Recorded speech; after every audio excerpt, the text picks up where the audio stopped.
What's up, everybody? Welcome to another episode of the Theology Show. It's a show where we take the lofty and the regular and talk trends, reviews, and theology. And today I am reviewing a comic book. It is a Batman story. It's called One Bad Day, and it's got my man Tom King writing the story. And so listen, anytime I see Tom King's name on a comic book, I'm curious and I probably buy it. Or I leech it off of a friend who bought it because I'm just too cheap to get another comic. But man, this is, as you can tell from the cover, it's dark, it's intense, and it's riddled. Hey now, it's riddled with a lot of good content. That's so bad. Maybe we'll cut that. But you'll get a link to it in the show notes. But man, yeah, One Bad Day. It's going to be a short run they do on Batman, dealing with his classic villains. Of course, he interacts with the Riddler in this one. And I think what's so compelling about Tom King first is he's a great writer. He's kind of in a class of his own, I think. And like I said, anytime I see his name, I want to grab the story because one, he's a great storyteller. Two, he has a way of introducing like meta themes, spiritual themes into his stories. And I know that might sound strange. I don't know how he might identify spiritually, if he's someone who believes in God, might identify as a Christian. I'm not sure, but I'm curious. And I think he's working through a lot of his own questions as well, too, because it's very common for you to read a Tom King story and find him talking and quoting scripture. Even in this story, there is a scene in which scripture is referenced. It's not directly quoted, but scripture is referenced about God, about Jesus, about the resurrection. And so it's unique that he can build a world of a superhero, but this superhero still at some level has to answer to God. And so it's a unique thing that I think any reader of comics, any reader or fan of good stories would be interested to check out. And so if you haven't read anything by Tom King, man, I would recommend his Mr. Miracle story was fantastic. The Vision story by Tom King is fantastic. The Strange Adventures or The Adventures of Adam Strange, I forget the exact title, was a great run as well. And of course, he's got some Batman issues that are fantastic. But to my main thought on this, I just finished this. It's hot off the press. I think this just dropped like yesterday, so it's a new one. But here's what I think is pretty intriguing about it. They deal with the Riddler, and what's kind of unique about this story is the Riddler does things that is out of character. So usually, something happens, a riddle is left, solve the riddle, case is dealt with. However, he's acting in a way that is out of his character. And so what it kind of draws out is not just panic in Gotham City, where the whole city's in disarray because of the Riddler.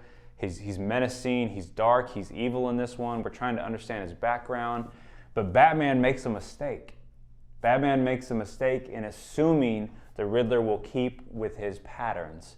Now, Batman, in his own Batman way, is able to flip that at the end and catch Riddler in a mistake, where Riddler assumes that the Batman will also keep with his same patterns. And they kind of climax in this really intense conversation, a moment in which Batman is questioned with this kind of question in reality, which is, will your mercy ever have a limit? If you know anything about Batman, he does not like to kill his enemies. He likes to show mercy. And I think what's so compelling about that question, will your mercy have a limit, is it something that we also try to understand too. Is there a limit to God's mercy? Will his compassion ever run out? When we think about the character of God that's portrayed through Scripture, we see a God who is compassionate, who's long-suffering, who shows mercy to those who are in need of mercy. And Batman, as a superhero who fights crime, saves the city, also embodies an aspect of that. And so the Riddler is really pushing on that kind of a part of Batman. Will your mercy have a limit? And I think what's unique about the Christian message is that in Jesus, you see someone who will both be just and merciful. Not to minimize either one, and not to cancel out either one, but in the gospel of Jesus, you have justice and mercy meeting. And that tension actually transforming people who come to know and follow him. And so I think there will be a limit to the mercy of God in that if you reject God's mercy forever, there will be consequences. That's where I'm willing to go. But I think for those of us who make a decision to finally and fully reject the mercy of God, there will be an eternal consequence. And so that's kind of one major theme that I think comes out of the story. The other is trying to understand the Riddler. In this run, you see Riddler's upbringing, you see interactions with his dad. There's some daddy issues in this one, right? And what I think it kind of draws out of us is all of us as humans try to understand evil. Scripture gives to us a theology of sin. It gives us a picture of what sin is, how it enters the world through the serpent, how it messes up the world, how it messes up people, right? And within that, there's a part of us that wants to understand why people do what they do. Why does evil act the way it does, right? And people try to understand that as it comes to the character of the Riddler. But here's what I want to say. You and I can have the best theological answers, the best explanation to sin and to evil, but one thing that we have to be open-handed about is that there's a mystery to evil. There's a complexity to evil that we won't fully understand. And I think to some degree, Batman has to come to terms with that. He can't solve the evil that's deeply just placed in the Riddler's heart. He can't solve it. And I think that's something for you and I to be aware of as well. There's a part of life that's just too complex for us.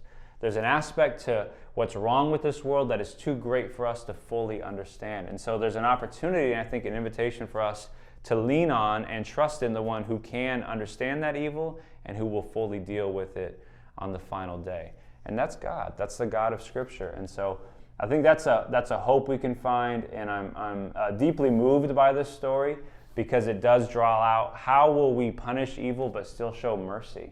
And I think the gospel has got a great answer in that in the person of Jesus, in his sacrifice on the cross, you see justice and mercy meet. The psalmist says it like this, justice and righteousness and peace, they kiss, they interact, right? There's this tension that comes together, and it actually leads to transformation. And so, man, what an opportunity we have as Jesus followers to not just learn theology, but to understand that mercy should be received, mercy should lead us to be transformed, and send us out in the world offering that same good news to people.